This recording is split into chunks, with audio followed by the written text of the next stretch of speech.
So this is for the semester 1 midterm practice test. Number 1 and 2 are the square root of 68 and negative 11. And the key to these is this guy right here. We want to look at natural numbers, 1, 2, 3, and so forth. Whole numbers, 0, 1, 2, 3, and so forth, right?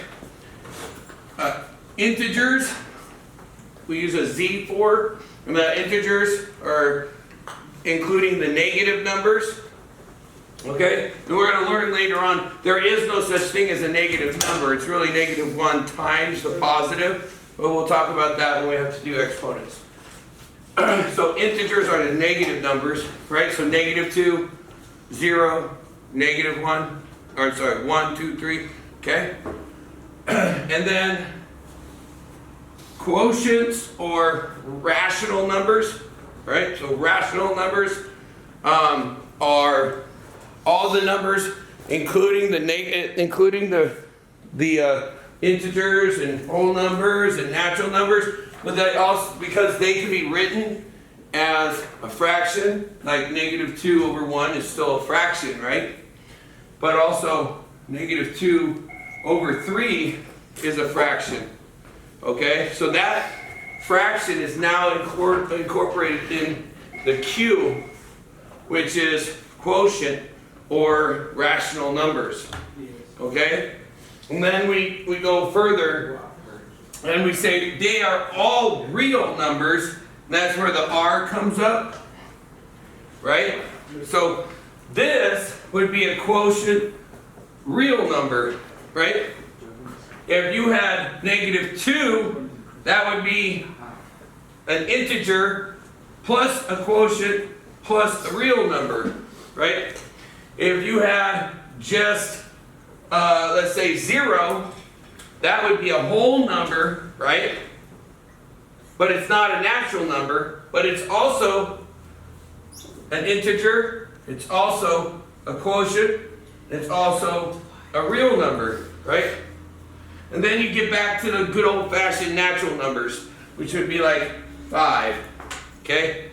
So that would be a natural number, a whole number, an integer, a quotient or real number, okay? And, rational number and a real number. Does that make sense? Okay? So you just go down this line and see where you're at. Now there's also these funky ones called irrationals, okay? And I like to use a red with that. And I like to take here and go like this, because a rational, it is a real number. An irrational number is a real number. So an example, E, pi, these are both irrational and real numbers, right? E is the number we use, right, for statistics, and then pi for circles, a ratio we use for circles, and also square roots. So when we look at this square root 68, as long as it's not a perfect square, like a square root of 64 would equal 8, right? Now that is a natural number, right?